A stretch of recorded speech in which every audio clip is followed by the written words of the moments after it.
Sound Pollution. This is episode 44.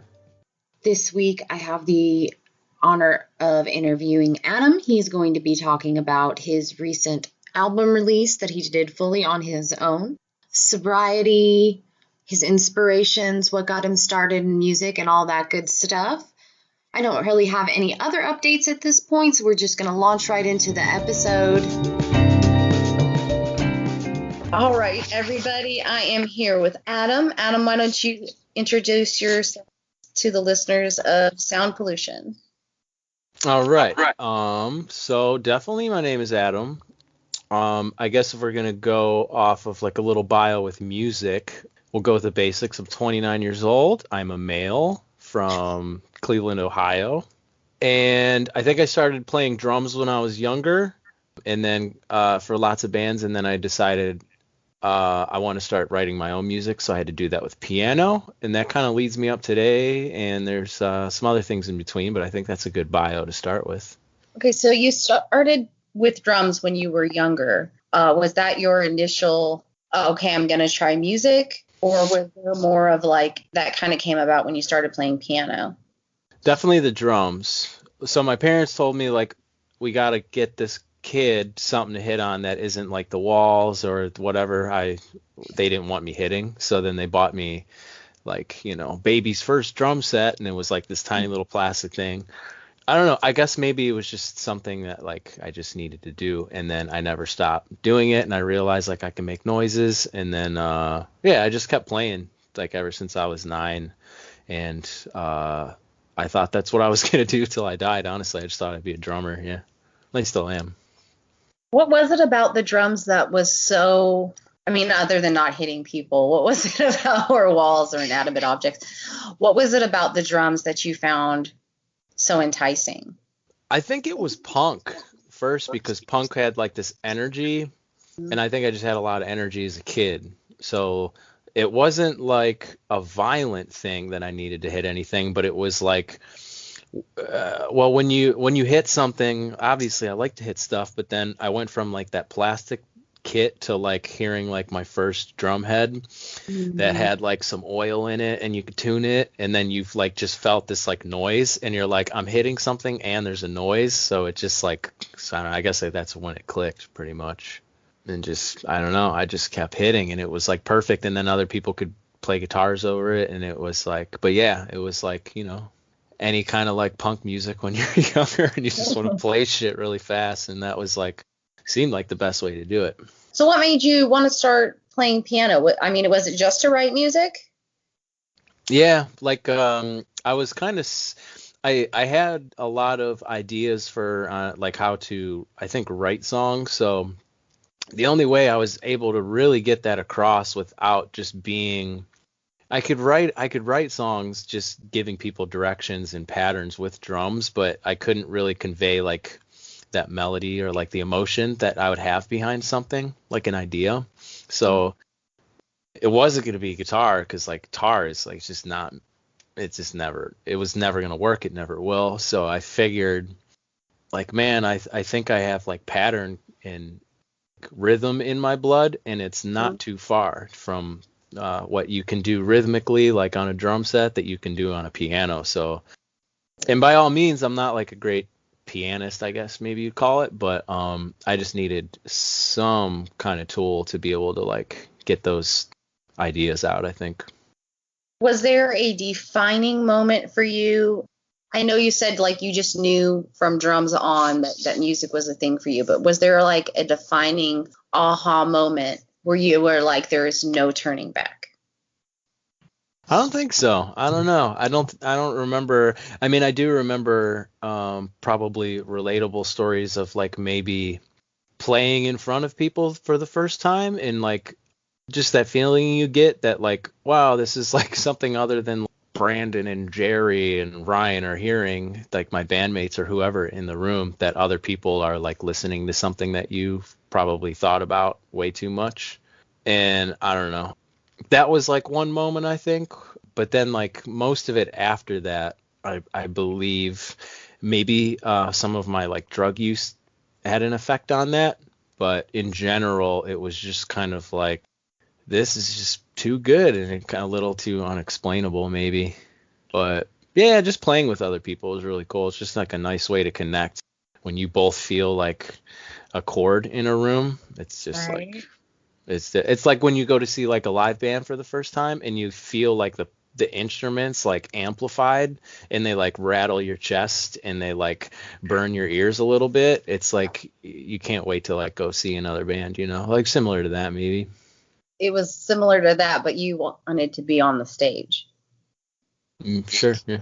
What do you like most about playing for people? I'm not entirely sure yet. I just know that it makes me feel good whenever I'm able to do something that I really enjoy and that maybe somebody else is like enjoying it. Like I try not to be this like humble dude, and I also try to speak my mind about how I feel about stuff at the same time, but more times than not, like it's always just been playing music at its face value. I'm not quite sure how else to answer it. I'm not sure. No, I think that's a fair answer. I mean, when you know, you know. If you knew at 9 behind a drum set or the first time you played with somebody, it doesn't really matter. I just asked that question because I feel like everybody's answer is different, and you did not disappoint. Nah. Well, how old were you when you wrote your first song? Maybe like 14 or 15 or something. I wouldn't really call writing it, but like assembling it the first time. I think I had like whatever Zoom recorder at the time, and I was able to, dub over track stuff. And then it didn't take that long till I was like, I don't think I hit puberty yet, and I like, tried to start singing over stuff, and it was probably terrible. But I do remember like my cousin was like, I'll never forget. My cousin would go like, he said he'd listened to my song for the first time, and he's like looking over at my older brother who played guitar, and he's like, he's getting it. He's like, he's onto something here. And I was like, what? Really? You think I'm onto something with this? Like, that's crazy. So I think that was like some motivation outside of like me doubting the fact that like I still love to do it, but somebody got enjoyment out of it. So it was like, oh, sweet. Let's see if like maybe they enjoy something else, That's the best part, personally. Somebody paid attention. They paid attention, and they got something from it. I don't think there's a way to explain that to people unless they've done it. Yeah. Because you can't really say that it's a selfish thing, but it's also not really a selfish thing at the same time. It's hard to measure. It's hard to explain it. What are some of your personal inspirations musically? I think a lot of people would reference like the Deer Hunter, if you're familiar with them. And I definitely take a lot of inspiration from that guy. His name's Casey Crescenzo. But I took a lot of influence from him just because his music was not only rock oriented, which is mainly what like I've always been primarily interested in, but Right. he tends to write, he calls them acts, so it's very like kind of theatrical rock, but he's not shy to do just about anything, even if it's something that like he doesn't believe he's going to be able to do at first. Because I always got really sick of like radio hits and poppy stuff. It just like never clicked with me, and I don't really like hate on it. It just never like struck a chord with me. So like that, and then like I think I listened to like some punkier stuff when I was younger, and then as I got older, I think I just started to maybe chill out a little bit. So like I don't really like Coldplay that much, but like I think a lot of people like would reference like a Coldplay kind of vibe somewhere where it's just kind of like maybe an ambient, simpler sound. Yeah. Easier. I think more of like when I hear that with your stuff, but I also kind of hear like more of an indie sound underneath that, like more of like a Postal Service kind of vibe, which actually made me want to interview. Not gonna lie, huge fan. I was like, it has that. It's still rock, but it has that something else to it that kind of makes you stop and pay attention. Was there an artist that you heard from the first that you were like, oh my God, I have to do that? Was there a concert you saw, anything like that? I can't really pinpoint one, but I do remember growing up and being taken to a festival my parents called a live festival, which was in Ohio. It was kind of like more center rural Ohio, but it was a rock oriented festival. It was like a Christian festival. Um, my parents are kind of religious. So I was just exposed to a lot of like kind of rockier sounding stuff. And I can't really, like I said, pinpoint like one because at that time it was a festival. So I would be seeing like 4 to 12 to 15 bands per day.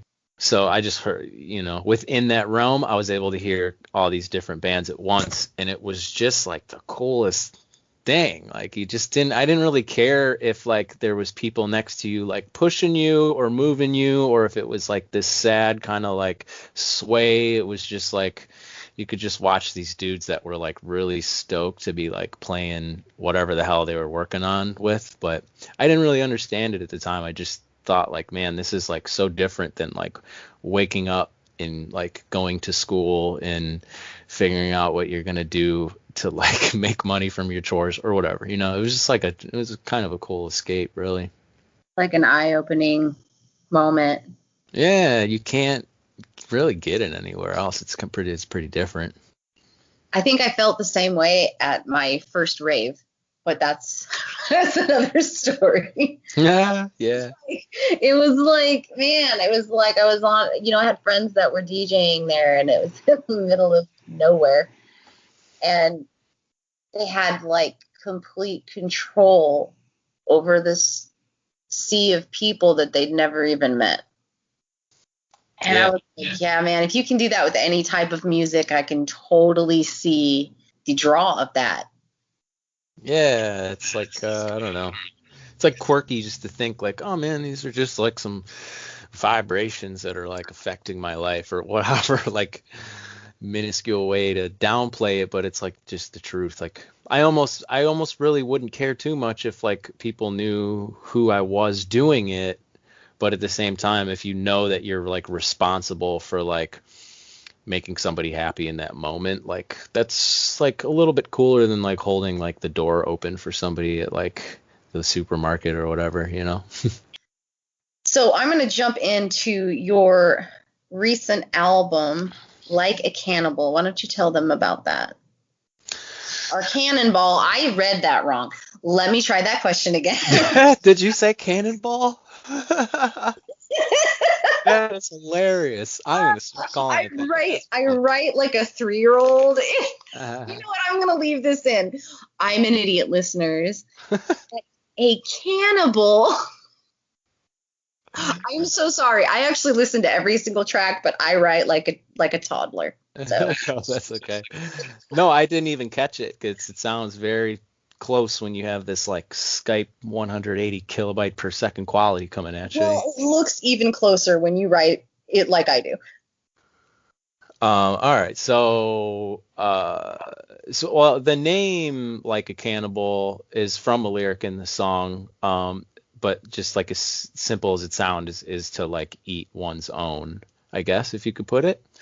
But the whole idea behind even writing or recording or any of these songs was basically just because I wanted to do it. But the whole theme of it was, I guess I should just put some thoughts out onto paper, like as far as lyrics go. Like I needed to write a little bit about like what the past 10 years of my life had been like. And most of it was just day in, day out using some sort of drug to either make myself feel better or get past withdrawals so it's very much just me writing about addiction and what it was. Cause I didn't really know what else to write about. That's all my life was for 10 years.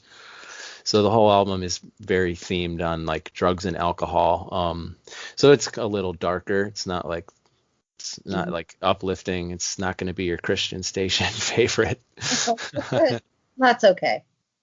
You're in good company with that. Good. So, I mean, is it okay to ask? I know we talked about it privately, like before we started the interview, but is it okay to say how long you've been clean? Yeah, I got clean. I've been clean. Oh, like, why don't I know this? Let me check my calendar. Uh, so I got clean on the 8th of March, 2018. So it's been like 3 years and 3 months, something like that. And didn't this come out almost exactly 2 years later? Oh, I did release it on 3 years clean. So this came out like in March of this Okay. year.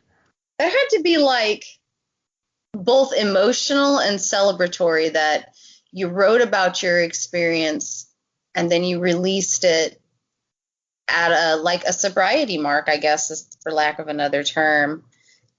Hmm. Was it kind of emotional for you to put that out? Yeah, like it was coming up and it was just kind of like happened to fall there. And like I had toyed around with it like the year before that, but I wasn't really like gonna just put out whatever. But I just had like all this stuff that I mean, through COVID, like I wasn't around a lot of people. I'm sure like other people were. So I had all this time to myself and it just kind of lined up. So yeah, I felt like I don't know. It was like always something I wanted to do was just be able to like put out an album, just to be able to say I could do it, whether it was good or bad. But it was like like what do you call that? A sour sweet moment. What the hell is that called? Bittersweet. Bitter sour sweet bittersweet moment. Yeah, With yeah, Cannonball. It's okay. yeah. Let's talk about, and like I said, we're going to talk about two tracks, but out of the two tracks, this is my favorite. And listeners, I always listen to everything that an artist sends. I started on track one.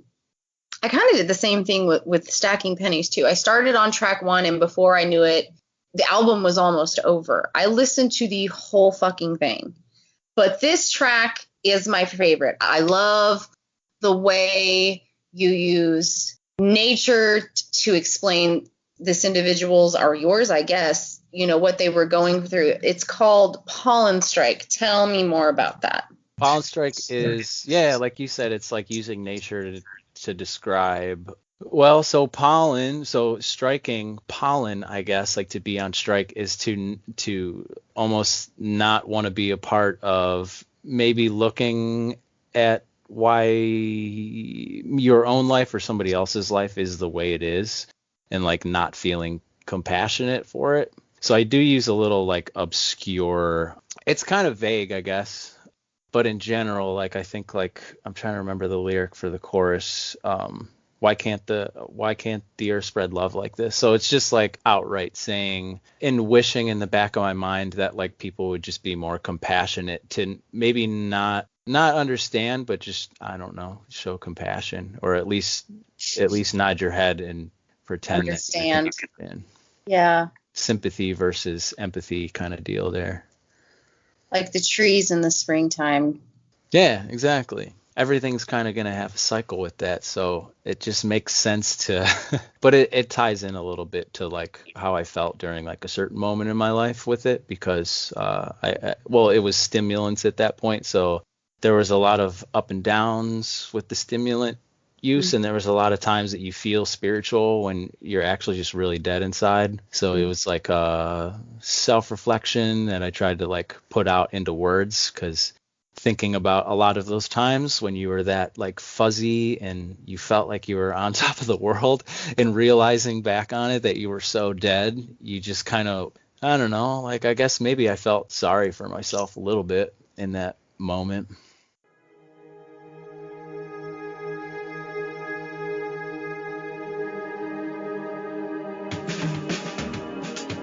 He was involved in the pollen strike, like a rare antidote for a spider bite.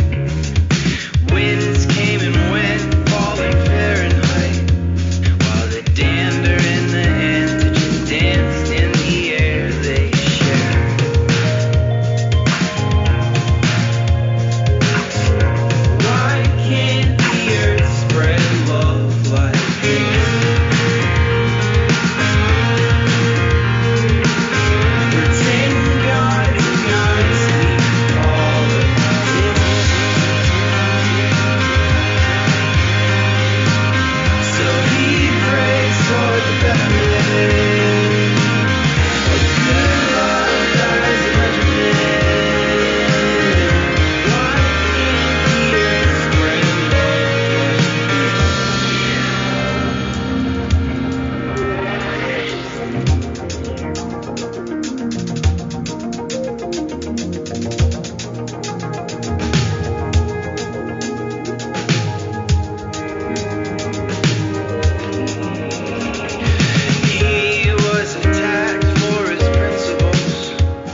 practice. Pretend God denies sweet politics.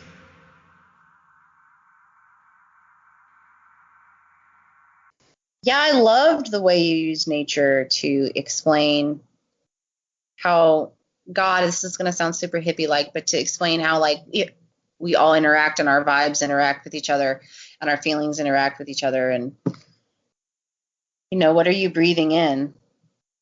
What are you getting off people? That's what I got from it. I love it. I actually listened to it before we started the interview, and I was like, oh, yeah, this song. So good. So fucking good. Yeah. Definitely sits along the lines of me being very interested in mushrooms as of lately, because it's like a lot of that culture ties around just in a lot of, like you said, like hippie culture and stuff. It's just, it is hippie dippy stuff, but it's also it's true. It's very like basic human function to just not be so stressed out all the time, or not take life so seriously, I guess. Well, I think the quote unquote rat race, or the get all the money you can and do all these things you want to do and this and that and the other, it dulls down the spirit in a lot of ways. And there's I'm trying not to sound like a crazy person, but it's true. I don't think our bodies were built for this. Not actually how we were built to survive. And I think living like what is socially acceptable is in a socially acceptable way to live makes us sick. I mean, yeah. I think, it can cause somebody to have anxiety. It can cause somebody to drink too much, because it's just not how we were supposed to live. Yeah, I think everybody probably fights with that at one point. Like, you wonder why the hell you have to go to work, and you feel like you're only given so many certain circumstances because of what cards you were dealt. So it's like everybody wants to toy around and push that shit away. Like, you don't want to face a lot of that emotion, but so I don't know. But it is very basic way to think about it, and but it's often just extremely overlooked, I feel like. Yeah, I think we're getting better though as a society. I hope. I find more people are going back to, man, we are not supposed to just, work 40 hours a week and then die and feel like crap the whole time. That's not what we're supposed to do. And yeah, I think those generations below us are starting to push up a little bit. Yeah, it's that's enough now. Obviously that didn't work. So what about Disconnected? Tell me about Disconnected. Disconnected is the only song that I hadn't really written about myself, or didn't really reference myself in it, but although it is coming from my perspective. But Disconnected is a song about my younger brother. He's a couple years younger than me, but he has a lot of mental health problems, is kind of like I had, and still do have, I guess. If you're a recovering addict, you're kind of still in that, but his is different. And so the song was to put in to kind of spell out the fact that what he was going through, I understand, but I also don't quite understand at the same time, and how frustrating that must have been for other people to see me go through that and not get it when I was continuing to cycle through destructive behavior. So now I'm seeing my brother do the same thing and getting frustrated, and probably throwing out the same insults that maybe my brothers or my friends or my enemies said while I was going through something difficult at the same time. Has he heard the song? Yeah, I think he's heard the song. I don't think he understands that it's about him necessarily, but Still now. he probably would. Yeah. There's a lot of just shots at the way that our family acts that are in there. That's pretty, you could probably pick up on. I know my older brother picked up on it. He was even man, you beat me to it. He's I wanted to do a song like that about him.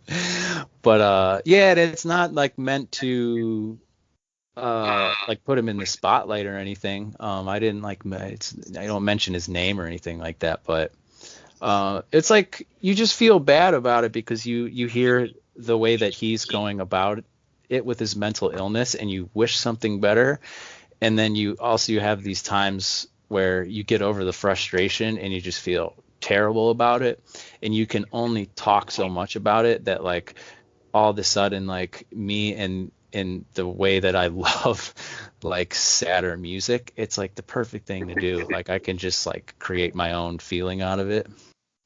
So that's another question. What's it like to have a brother who's also a musician? It's awesome. Is it? Yeah, it's really cool. Do you guys play a lot together ever? Or you practice together, especially like over the pandemic when we couldn't really interact with many people? Surprisingly, no. He doesn't really play as much as he used to. Like we grew up playing. He was a guitarist, I was the drummer. So, we'd play like Green Day songs and shit when we were really young, and then we would play in 2 bands after that. Mm-hmm. And then he's a really good guitarist. He's just liked other stuff too. So like he kind of went and did his own thing like in New York for a while. Kind of stopped playing. I don't know if he's touched his guitar in a while, but he's really good. Yeah, but it was really fun. It was like encouraging. But he showed me a lot of music. He's responsible for like introducing me to a lot of stuff that like I piggybacked off of and got into like rock music in general. He's definitely like the big reason.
So we have a little more time than I anticipated, probably because we spent an hour talking before I recorded about nothing that we're going to air. Sorry, listeners. Can I ask you about one more song? Is that okay to play another song?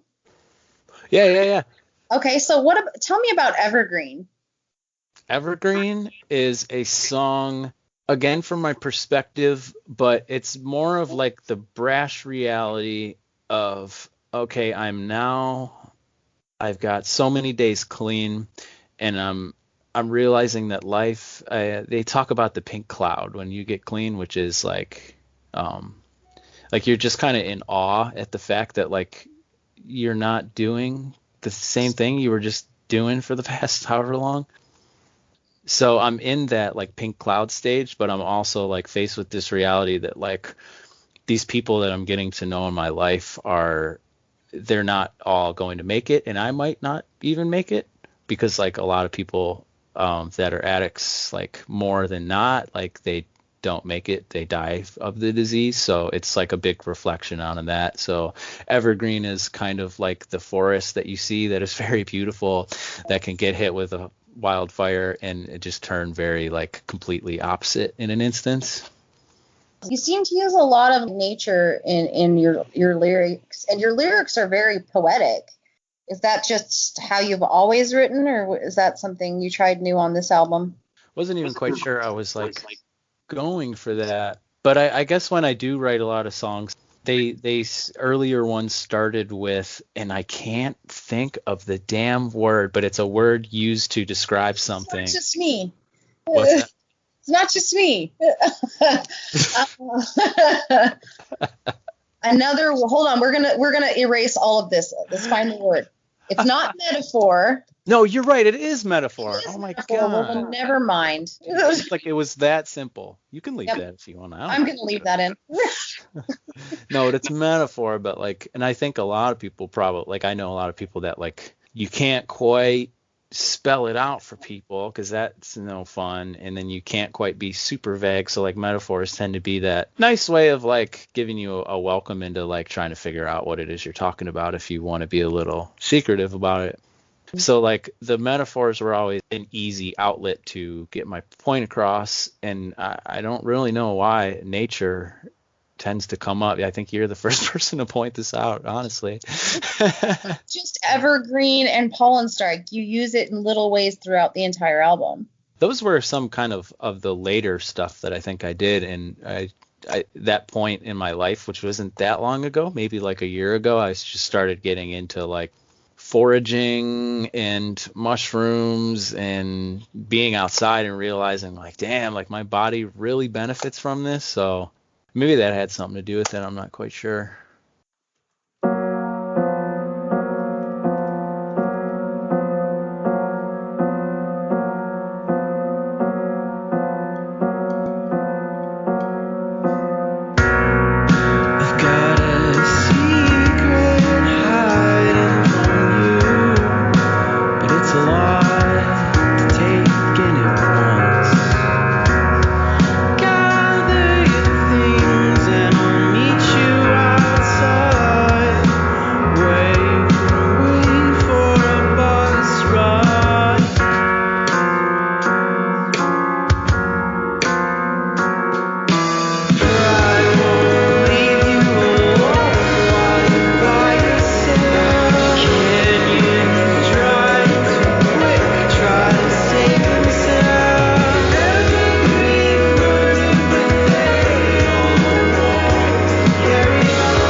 Prayers if I thought of an excuse. You caught my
How long overall did it take you to write this? Did it take the full 3 years, or did you sit down, you were like, I'm going to do this in this period of time? Well, I never intended to like do the album. It was all just I would write a song and then like sometimes I'd share it, sometimes I wouldn't through wherever, maybe it's like social media or something. But it wasn't until I was like, I got to stop just sharing this because like I feel like I'm on a roll of just getting one done at this point, and I like want to power through it because it has always been a goal. I think since I got clean, like I would talk to my sponsor about he would ask me like goals that I want to do in my life. And like, you were like, write an album. Yeah, and he's like, that's bullshit, man. Like, you got to write down something that's going to happen. And you were like, nope, this is going to happen.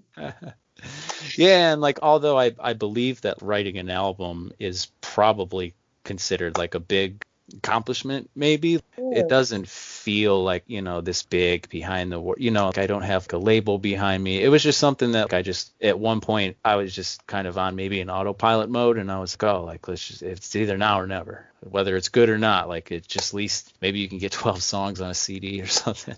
Well, you did it.